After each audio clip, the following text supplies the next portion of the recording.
I'm delighted to be in the esteemed company of Robin Trower this afternoon. Hello Robin, how are you? Good, thanks. You made the trip from the east up into the west. That's right, yeah. Robin, we're here to talk about a number of things, but including the new album, Coming Closer to the Day, which is already out on the Provogue label through the Mascot Label Group.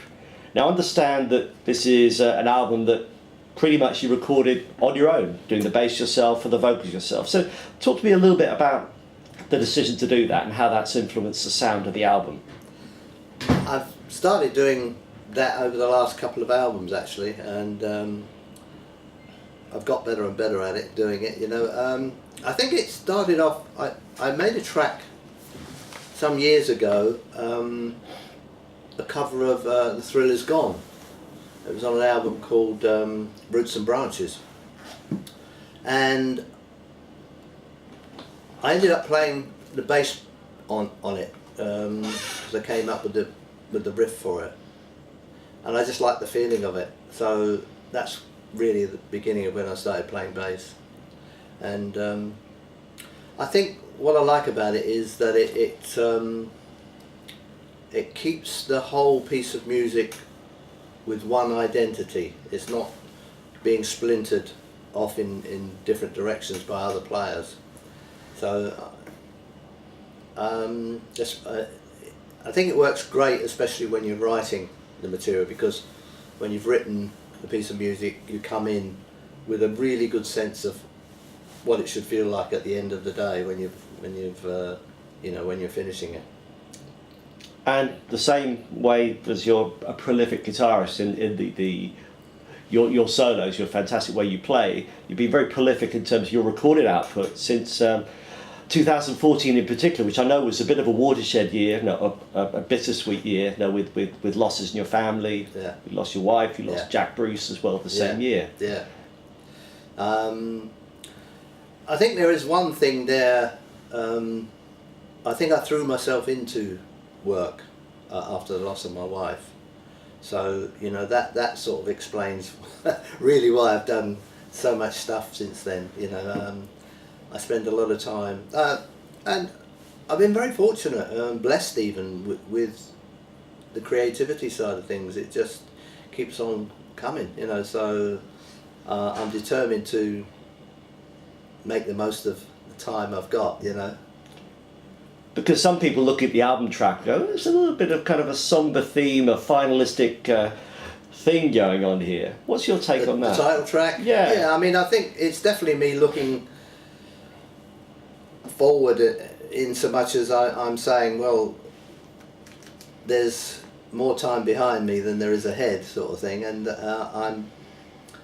I'm determined to work as hard as I need to get where I want to be, which as an artist you actually never get there, because it's always just up ahead, you know, because you're improving, and then when you get to that point you see the point further forward. But I'm determined to do the very best work I can while I can.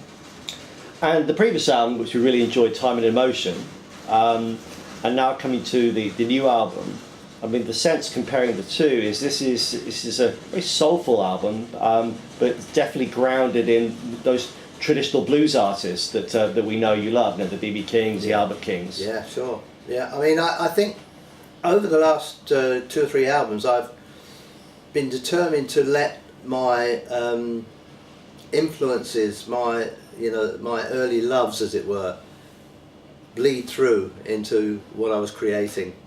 I was determined to get much more of that into it, because my ambition is to make as soulful music as possible. So, you know, to allow those influences to come through, I think it is helping me achieve that. I think I've read with your approach to writing, the measure you I think you've said that you use is when you have a song, it has to be a good vehicle, not for you to play lead guitar, otherwise you say it's not kind of me. Is that still true on this record? That is very true on this record, but there are many composition ideas that I come up with that could be songs, which definitely I put to one side, not to say thrown away, but if if I don't feel like I really want to play lead guitar on it, I don't pursue it for myself. And again, listening to the album a few times in the last week or so, it's quite an eclectic album. I mean, it's grounded in the blues, sure, but I mean, I pick out the title track. The start of it has got that lazy sort of phase beginning, which is very much like the Bridge of Sighs, Day of the Eagle. Was that kind of deliberate nod to Days Gone By, Days of Yesterday? No, I don't. It's not a deliberate thing, but obviously, you know, it reflects my taste. You know, and that hasn't really. I don't think that's changed, not since Bridge of Sighs, or you know, I think I've stayed on path for the most part. I think I've wandered off maybe in the 80s with two places I wasn't really happy with, but yeah, definitely that, you know, those guitar sounds, those effects, you know, they're very much part of me. So the album opens with a track called Diving Bell, which isn't an obvious lead track, but it's a real grower. Tell me about the choice of that as the first track to kind of lay down the marker for the rest of it. Well, it's my favourite track on the album. That's why it goes in first. It's you know, it's very hard to come up with what I would call rhythm and blues rock and roll combination songs, and so I was thrilled to come up with that one. And it's one of the few on there that I actually put down the drums and guitar live, and then added stuff to it later. It's there's 3 or 4 on there that I worked that way with it, rather than having a click track that I build up and then add the drums and bass, you know. And then there's I think the following track, Truth or Lies, has got a real throwback feel to it.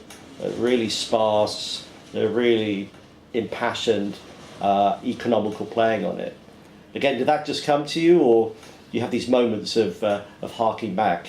Well, that track I recorded 3 times with 3 different arrangements in 3 different keys to get it right.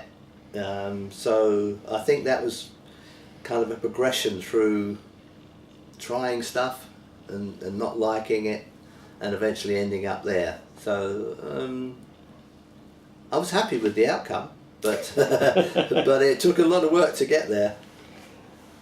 And Someone of Great Renown is another song that really sort of stood out for me. Now, I guess it's not autobiographical. Is it about anyone in particular? I think it's semi.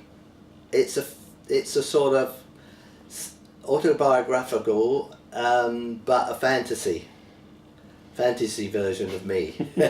You know, I sort of kind of equate it to Hoochie Coochie Man, the Muddy Waters thing, where you're kind of bragging, but it isn't really you.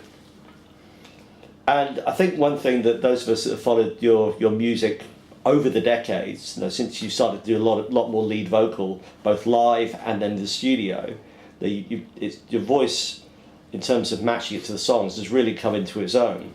Thank you very much. I appreciate that. I think with this album in particular, that I've learnt to write for my vocal, because I don't have a great range. So I think I'm more and more starting to write songs specifically that I can pull off, basically, as a vocalist. And I guess you change the key if it's kind of a little bit too exactly. high. I mean that's another thing I've found out, you know. So if we step back for a little bit, just looking at some of your influences and the collaborators you've had over the years, the obvious one, not necessarily obvious, but it's always top of mind, is the work you did with Jack Bruce. First of all in BLT, and then with the more recent 7 Moons. Yeah.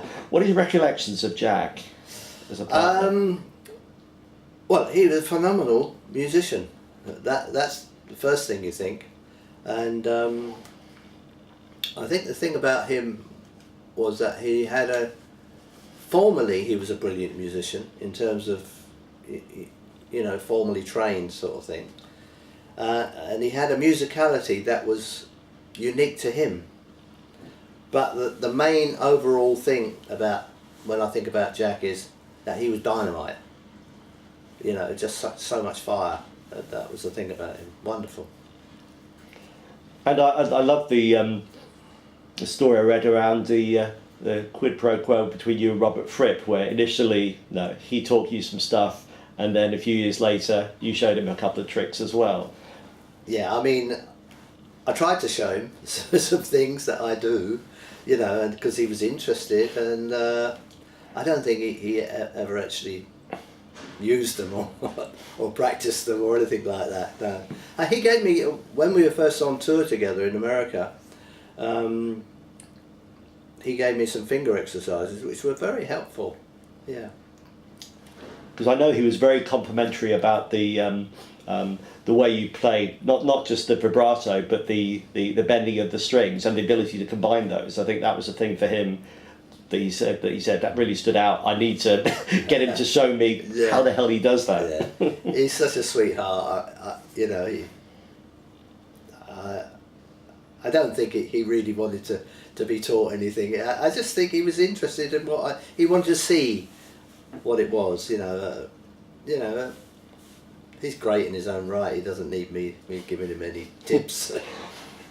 And spoke to Martin Barre not that long ago, and there's a story that says that it was his guitar, his Strat specifically, that provided the eureka moment. Definitely. When I was in Procol, we were on tour with Jethro, and Martin's spare guitar was on the stage at soundcheck one time, and I picked it up. It was very rude of me. I should have asked him first, but I picked it up. And it just it certainly rang a bell immediately. I went out the next day and bought a Strat. And that was it. And you came to work with Brian Ferry over the years. Mamuna is actually a personal favourite from his back catalogue. I love that album. Yeah. But it came at the time. It came as a surprise that you were on there. Yeah. But tell us about the events that kind of led to you playing. Well, Brian first of all asked me to come in just to session a couple of days running when he was making what was initially Mamuna. And you know, we kind of got on very well, and he liked what I had to say, so he asked me to come and help him on the production side. So we ended up doing we started to work on Mamuna for a bit, and then that was kind of bogged down, so we did Taxi. We broke away from Mamuna and did Taxi, and then came back to Mamuna and finished that one off. Excellent. And I think people that maybe have followed you loosely over the years, so there's always this association with Hendrix, and I know you state that Hendrix, of course, is an influence, but there's much more to your playing. Well, I mean, my three mentors on the guitar are definitely B.B. King, Albert King, and Jimi Hendrix. That's who I look up to. That's who I think I'm drawing from all the time, you know. And the other musician that I draw a lot from is James Brown, especially early James Brown. Oh, really? Yeah, the music from his early part, before it became just a dance kind of thing, had a huge influence on me as well. You know, James Brown Live at the Apollo, in particular, that album. But those three guitar players are my main guys. You know, they're feeding into what I do all the time. And I think what people sort of, because people want to how do you arrive at his style. You've been playing guitar for well over a dozen years before you brought out your solo record, right? So you kind of had that backdrop. Well, the thing is, I had great experience being in Procol Harum. I learned about recording, playing, touring in the States, touring in Europe. You know, it was a great schooling. So although it seemed like the first album, I'd already done a lot of albums and written and recorded stuff before that, so I already had a leg up. And I was very, very fortunate to find like James Stewart and Red Isidore, very fortunate to have those guys come in, you know. And if people listen to the progression of the Procol Harum albums, from the initial one where you joined after that song Yeah. to was it Broken Barricades, Yeah. the last one? Yeah. Where your guitar won really to the fore, and you actually contribute vocals on that as well. Yeah. Was that when you were at your most sort of confident, say, right, the band is kind of moving in the direction that I'm not moving in, I'm now ready to spread my wings? You're quite right. I mean, I was starting to have more confidence in myself on Broken Barricades, but why I broke away is because I was starting to write a lot more music, songs, having lots of ideas, and I just didn't feel there was room in Procol to grow, basically. And yeah, I mean, obviously I was glad I did it. And yeah, for me it's great. You now have Jeff Whitehorn, who's been with Procol for well over 20 years, I think now, and he's a good East End boy, so Gravesend boy, I think. Yeah, well, he's been in it longer than I was. Yeah. So do you look back at that period with fondness, the band with fondness? Most definitely.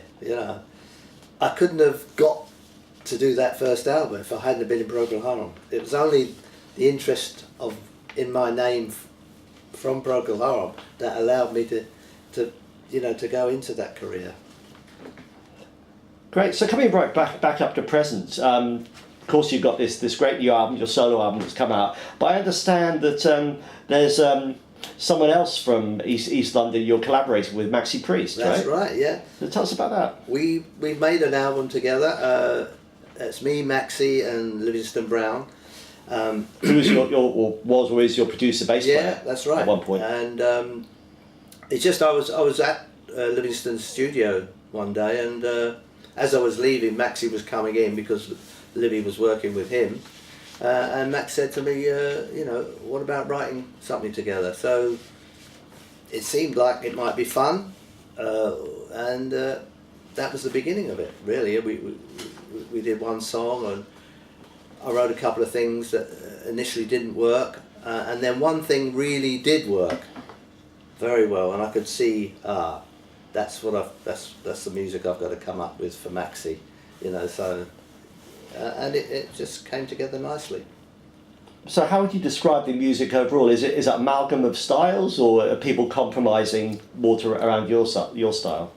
I think I'm compromising, definitely to write music for Maxi to sing. I've winnowed it down to, it's definitely part of what I do, but it had to be more tailored for him. It has to be in a certain weight. It couldn't be too heavy. Yeah. It's such a beautiful voice. That's the thing. You've got to be supportive without pushing it too hard, if you know what I mean. Well, you've worked with some beautiful voices. I certainly Jack have. Bruce, Davey Padson, who I love, Jimmy Dewar. Brian. Yes. Brian had magical singer. Been very lucky. And touring, as far as I understand, your next UK-based tour in sort of like October will be as part of this United State of Mind thing with both Maxi and Livy. Is that right? That's right. Yeah. So are we going to be hearing individual solo songs in addition to music from that album, do you think? No, we're only going to play, the band is called Black Tone. We're only going to play that band's music. So, because it's a coming together. We've created something that is of its own, and I want to keep that identity completely separate from our own solo careers, as it were. So I think you said that the reality is your biggest market or audience is in the US in terms of the venues you play, the audiences you play, and you've been on a US tour recently, if I'm not mistaken. Just came back a week ago. How did that go? Well, it's great. Really, really good. Yeah, I always enjoy playing in the US. I think a year previously you had a bit of a health hiccup, didn't you, on stage? Yeah, I had a virus, and through being dehydrated, I sort of blacked out during one of a set. I managed to get off to the side of the stage and collapse, but yeah. But I was back playing within a couple of days, so it wasn't that. It was uncomfortable at the time. So with that sort of project tour coming in October, is there a chance, when will there be the next chance to see Robin and the guys, the Richard, doing the Robin solo stuff? Well, I'm looking at maybe doing something in the spring next year for Europe, but I'm only looking at it. You know, it hasn't been formalised yet. That's great, Robin. Well, there's much more we could talk about, but in terms of what's front and centre today, coming closer to the day, the latest album, out on Provogue, on the Mascot Label Group. Great representation of your style, great singing, great songs, great solos. Lovely, We love thank it. you very much. Yeah, you're very welcome. Thank you. Thank you. Cheers.